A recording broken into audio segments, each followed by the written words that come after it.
As a intraday ட்ரேடரா காலையில okay உட்கார்றீங்க, மார்க்கெட்ல trade பண்ணலான்னு பார்க்குறீங்க. மார்க்கெட் இப்போ கேப் அப் ஆகுது. ஸோ கேப் அப் ஆகறதுக்கு முன்னாடி நீங்க ஒரு நியூஸ்லாம் பார்த்துருப்பீங்க இல்லையா? அந்த நியூஸ்லலாம் வந்து மோடி இது சொல்லியிருக்காரு, ட்ரம்ப் அது சொல்லியிருக்காருன்னு எல்லாம் ஒரு பாசிட்டிவ் நியூஸா இருக்கும். அதே மாரி மார்க்கெட்டும் கேப் அப்ல ஓப்பன் ஆகும். ஓகே மார்க்கெட் இன்னைக்கு ஃபுல் கேப் அப்ல இருக்கு. ஃபுல் பாசிட்டிவ்ல இருக்கு. இன்னைக்கு கால் ஆப்ஷன்ஸ் வச்சு ட்ரேட் பண்ணலாம். நீங்க கால் ஆப்ஷன்ஸ் வாங்குறீங்க. பட் மார்க்கெட் கேப் அப் பண்ணதுக்கப்புறம் பார்த்தீங்கன்னா, கட கட கடன்னு கீழ இறங்கி உங்க call option stop loss hit ஆகுது. சரி, இன்னொரு நாள் இதே மாரி உட்கார்றீங்க. இந்த வாட்டி பார்த்தீங்கன்னா, ஃபுல் பேட் நியூஸ். மோடி இது சொல்லிட்டாரு, ட்ரம்ப் அது சொல்லிட்டாரு. அதே பேட் நியூஸா படிக்கிறீங்க. அதனால தான் மார்க்கெட் கேப் டவுன் ஆயிருக்குன்னு பார்க்குறீங்க. ஓகே, கண்டிப்பா இன்னைக்கு மார்க்கெட் பெரிய கிராஷ் தாங்க போகுதுன்னு சொல்லி மார்க்கெட் மண்டே மார்னிங் அன்னைக்கு எனி ஸ்பெசிஃபிக் டே அந்த டேலயே வந்து புட் ஆப்ஷன் வாங்குறீங்க. ஃபர்தரா மார்க்கெட் கீழ தான் போக போகுதுன்ட்டு.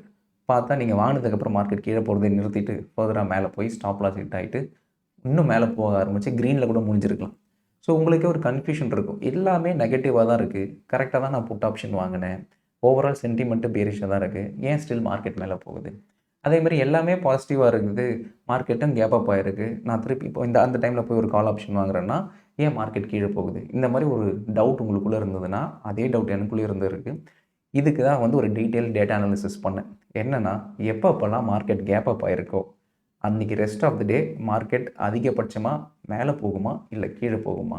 ஒரு 100 நாள் மார்க்கெட் கேப் அப்ல ஓப்பன் ஆயிருக்குன்னா, இந்த 100 நாள்ல எத்தன நாள் ஃபர்தரா அதே அப் ட்ரெண்ட்ல கன்டின்யூ ஆயிருக்கு? இல்லன்னா ரிவர்ஸ் ஆயி கீழ போயிருக்கு?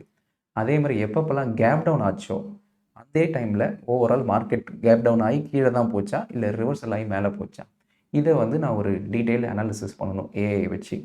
அஸ் யூசுவல் எனக்கு கோடிங் தெரியாது. இத பண்ணணும்னா எப்படி பண்ணி ஃபைனல் இன்ஃபரன்ஸ நான் கண்டுபிடிப்பேன்? அப்படின்றது தான் ஸ்டெப் பை ஸ்டெப் இந்த வீடியோ. நான் நிஃப்டி சார்ட் ட்ரேடிங் வியூல ஓப்பன் பண்ணிட்டு நிஃப்டியோட ஹிஸ்டாரிக்கல் டேட்டா எடுக்கிறேன். இப்போ டெய்லி டைம் ஃப்ரேம் டேட்டால எக்ஸ்போர்ட் சார்ட் குடுத்துட்டேன்னா, ஆட்டோமேட்டிக்கா நான் நிஃப்டியோட டேட்டா புல் பண்ணிடுவேன். ஸோ தட் ஏதாவது இன்புட் டேட்டா குடுத்தா தான் ஏஐயால அனலைஸ் பண்ணி குடுக்க முடியும். ஸோ டைரக்ட்டா இந்த எல்லா டேட்டாவும் லாஸ்ட் 25, 30 இயர்ஸ்க்கான டேட்டாவ டவுன்லோட் பண்ணி, இப்போ நான் அத கிளாட் ஏஐல அப்லோட் பண்றேன். ஸோ கிளாட் ஏஐல அப்லோட் பண்ணி நான் ஸ்பெசிஃபை பண்றேன். எனக்கு இந்த மாரி இதுதான் details. I want to understand the gap up opening வந்து எனி டே ஆகுதுன்னா, how the rest of day looks like. அதே மாரி அந்த கேப்போட டைரக்ஷன்லயே கன்டின்யூ ஆகுதா? கேப் அப் ஆச்சுன்னா மேல போதா? அதே மாரி கேப் டவுன் ஆச்சுன்னா கீழ போதா? இல்லன்னா இன்னும் ஃபர்தரா ரிவர்சல் ஆகுதா? கேப் அப் ஆச்சுன்னா ரிவர்சல் ஆயி கீழ வருதா? இல்ல கேப் டவுன் ஆச்சுன்னா அந்த கேப் ஃபேட் ஆயி மேல போகுதா? அப்படின்றது எனக்கு தெரியணும். இத கம்ப்ளீட்டா அனலைஸ் பண்ணி எனக்கு இன்புட் குடு. இதுதான் டேட்டா. அண்ட் இதோட விஷுவல் ரெப்ரசன்டேஷனும் குடு. அப்படின்னு சொல்லிட்டு நான் கம்ப்ளீட்டா இத அனுப்பிச்சுட்டேன். ஸோ இப்போ இந்த கிளாடே என்ன பண்ணும்னா, நான் அனுப்பிச்ச ஃபைல ஃபர்ஸ்ட்டு ரீட் பண்ணும். ரீட் பண்ணிட்டு அந்த டேட்டாவ புரிஞ்சுக்கும். அதுக்கப்புறம் நான் குடுத்த என்ன ஒரு இன்ஸ்ட்ரக்ஷனோ, அந்த இன்ஸ்ட்ரக்ஷன படிச்சு பார்த்துட்டு, அந்த ஸ்ட்ரக்சர்ல அத அப்ளை பண்ணும். பண்ணிட்டு இப்போ அதுவே வந்து நெசசரி கோட் என்ன தேவையோ, அந்த கோட் அதுவே ஆட்டோமேட்டிக்கா ரைட் பண்ண ஆரம்பிச்சுரும். ஸோ ஓகே, இதுதான் ஒரு பைத்தான் கோட்னா, இதுதான் பைத்தான் கோடு. இத வச்சு நீ ரன் பண்ணி பார்த்துக்கோன்றத விட, நான் ஃபர்ஸ்ட்டு பைத்தான் கோட் எழுதுறேன். எழுதிட்டு நீ குடுத்த டேட்டாக்கு நான் அத ரன் பண்ணி, அப்ளை பண்ணி உனக்கு நான் ஃபைனல் ரிசல்ட் குடுக்குறேன்னு அதுவே ரன் பண்ணிடும். ஸோ இதோட ஃபைனல் ரிசல்ட் வந்துருச்சு. ஸோ ஃபைனல் ரிசல்ட்ல பார்த்தீங்கன்னா, இது ஒரு இந்த பிளட் ரிப்போர்ட் குடுத்து உடனே ரிசல்ட் வரும் இல்லையா? அந்த மாரி தான். ஸோ கம்ப்ளீட் டேட்டா அனாலிசிஸ் பண்ணதுக்கப்புறமா, அது ஃபைனலா என்ன சொல்லுதுன்னா, gap fades most number of times அப்படின்னா, மார்க்கெட் கேப் அப் ஆகுதுன்னா, அங்கருந்து ரிவர்சல் ஆகுது. மார்க்கெட் கேப் டவுன் ஆகுதுன்னா, அங்கருந்து ரிவர்சல் ஆகி மேல போகுது. இதுதான் மோஸ்ட் ஆஃப் த டைம்ஸ் நடக்குது. அந்த எந்த நம்பர் ஆஃப் டைம்ஸ்ல நடக்குதுன்னா, அந்த கேப்பே வந்து டிஃபரண்ட் பாஸ்கெட்ஸ்ல பிரிச்சாச்சு. எப்போலாம் வந்து கேப் 0.1%லேருந்து 0.5% கேப் அப் ஆகுதோ, அப்போ மார்க்கெட் ரிவர்ஸ் அதிக நம்பர் ஆஃப் டைம்ஸ் ஆகுது. அதேமாதிரி எப்போலாம் வந்து கேப் வந்து 0.1% டு 0.5% கேப் டவுன் ஆகுதோ, அப்போல்லாம் வந்து maximum number of times reversal ஆகுது. ஸோ இதுதான் உன்னோட பெஸ்ட் எட்ஜ் அப்படின்றது. ஸோ ஓவராலாக எவ்வளோ number of times gap ups, எவ்வளோ number of times gap down ஆயிருக்கு, எவ்வளோ number of times flat opening இருந்திருக்கு. அண்ட் அதே மாதிரி இன்ட்ராடே பிஹேவியர் கேப் அப்பில் எப்படி இருந்திருக்கு. ஸோ ஓவரால் பார்த்தீங்கன்னா almost 37% of the time last 35 இயர்ஸில் கேப் அப் ஆகிருக்கு மார்க்கெட். அந்த கேப் அப் ஆகும்போது எவ்வளோ பர்சன்டேஜ் ஆஃப் டைம் மார்க்கெட் க்ரீனில் க்ளோஸ் ஆகிருக்கு, கேப் அப் சேம் ட்ரெண்டில் க்ளோஸ் ஆயிருக்குன்னு பார்த்தீங்கன்னா வெறும் 39% ஆஃப் த டைம் தான். So very very less percentage compared to reversal side. Red side பார்த்தீங்கன்னா அதை விட அதிகமாக இருக்குது. அண்ட் ஓவராலாக கீ ஸ்டாட்டிஸ்டிக்ஸை வந்து நம்ம இதை பிரிச்சிருக்கோம். So gap down and gap up size இருக்கு இல்லையா, அந்த சைஸ்க்கு ஏற்ற மாதிரி பார்த்தீங்கன்னா எப்போல்லாம் வந்து லார்ஜ் கேப் ஆகுதோ, say for an example large கேப்னா மோர் தென் 1.5% கிட்ட மார்க்கெட் எப்போல்லாம் கேப் அப் ஆகுதோ, அந்த டே பார்த்தீங்கன்னா மார்க்கெட் வந்து 73% ஆஃப் த டைம் ஃப்ளாட்டாக தான் க்ளோஸ் ஆகிருக்கு. ஸோ மார்க்கெட் வந்து சடனாக ஒரு 100, 200 பாயிண்ட்டுக்கு மேலே ஓப்பன் ஆயிடுச்சுன்னு வச்சுப்போமே, அன்றைக்கி மார்க்கெட் ரிவர்சல் ஆகுமா, மேலே போகுமான்னு யோசிச்சிங்கன்னா, அந்த ஓவரால் பர்சன்டேஜ் 1.5%க்கு மேலே இருந்தால் 73% ஆஃப் த டைம் அது என்ன ஆகுதுன்னா ஃப்ளாட்டாக க்ளோஸ் ஆகுது. ஏன்னா மார்க்கெட் அவ்வளோ எக்ஸ்ட்ரீமாக மூவ் ஆகும்போது கேப் அப்பில் most of the stop loss hit ஆகிருக்கும், most of the margin calls வந்திருக்கும். அன்றைக்கி டேக்கு நிறைய பேர் கையில் காசு இருந்திருக்கு. ஸோ ஃபர்தராக மார்க்கெட்டை மேலே புஷ் பண்ணுறதுக்கோ கீழே புஷ் பண்ணுறதுக்கோ மார்ஜின் இல்லாத போது மார்க்கெட் அப்படியே ஃப்ளாட்டாக க்ளோஸ் ஆகிடுது.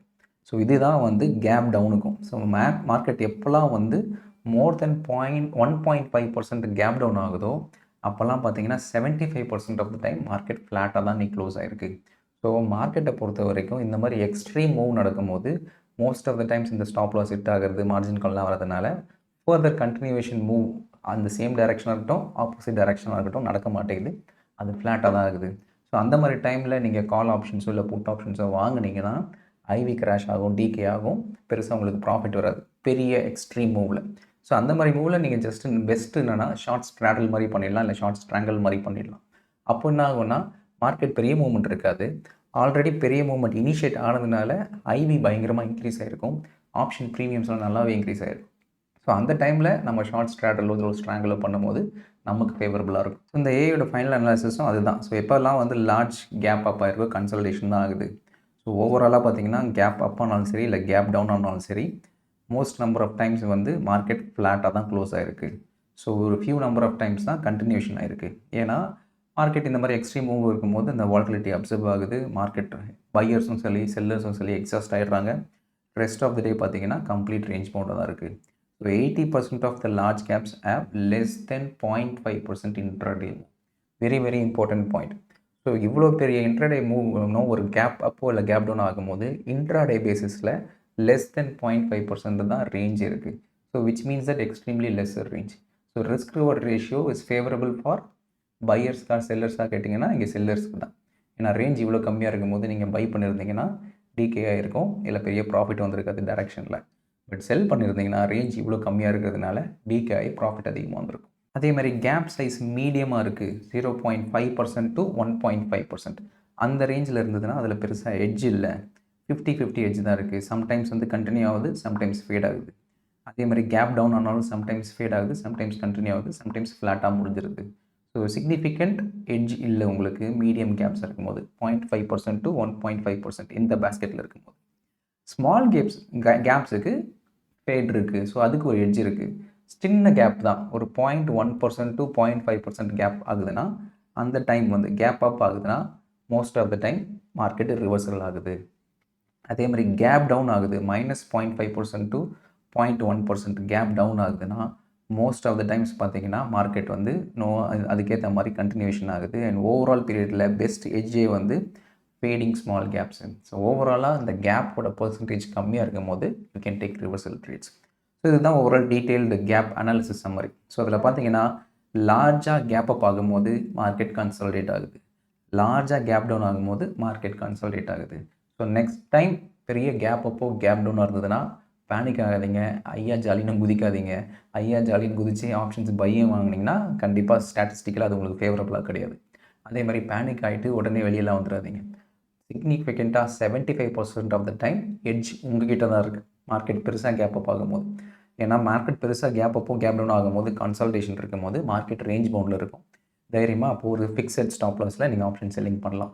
ஸோ அந்த டைமில் ஒரு அர்த்த மணி கால் ஆப்ஷன்ஸோ இல்லைனா ஒரு 200 பாயிண்ட்ஸில் இருக்கிற ஸ்ட்ராங்கிலையும் நீங்கள் ஷார்ட் பண்ணிவிட்டு ஒரு சின்ன ரிஸ்க் ரிவார்ட் ரேஷியோவில் ஒரு 0.5%க்கு மேலே இன்ட்ராடே மூவ் ஆகலைன்னு சொல்கிறாங்க இல்லையா.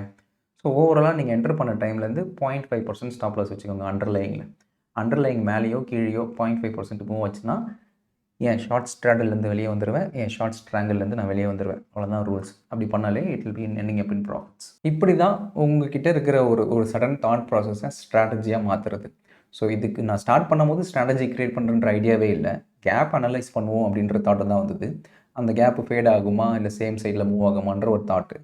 பட் ஓவராலாக இதை முடிக்கும் போது இப்போ எனக்கு ஒரு கிளியர் கட்டாக ஒரு ஸ்ட்ராட்டஜியோடு நான் முடிக்கிறேன். ஸோ ஆரம்பிக்கும் போது ஸ்ட்ராட்டஜி க்ரியேட் பண்ணணும் இல்லை, ஆனால் முடிக்கும் போது ஸ்ட்ராட்டஜியோடு முடிக்கிறதுக்கான காரணம் டேட்டா கிளியர் கட்டாக இதுதான் ஆக்சுவல் ஆன்சர். 75% உனக்கு சான்ஸ்ன்னு இருக்கும் போது அதை நம்ம எப்படி கேபிட்டலைஸ் பண்ணலாம் அப்படின்னு யோசிச்சு தான் நம்ம ஸ்ட்ராட்டஜியை டிரைவ் பண்ணணும். இப்படி தான் வந்து லாஸ்ட் 17 இயர்ஸாக நான் ட்ரேட் பண்ணிகிட்டு இருக்க மெத்தடே பார்த்தீங்கன்னா இந்த மாதிரி மெத்தட் தானே தவிர ஸ்ட்ரெயிட்டாக ஓகே ஒரு ஸ்ட்ராட்டஜி கிரியேட் பண்ணணும்னு உட்காரவே மாட்டேன். ஒரு அனலைஸ் பண்ணுவோம். அந்த அனலைஸில் ஒரு அவுட்புட் வரும். அதை பேஸ் பண்ணி நீங்கள் கிரியேட் பண்ணும்போது கான்க்ரீட்டான ஒரு கன்விக்ஷன் இருக்கும். ஏன்னா திஸ் இஸ் ஹவ் ப்ரொஃபஷனல்ஸ் எல்லாருமே ஒரு ஸ்ட்ராட்டஜியை கிரியேட் பண்ணுவாங்க.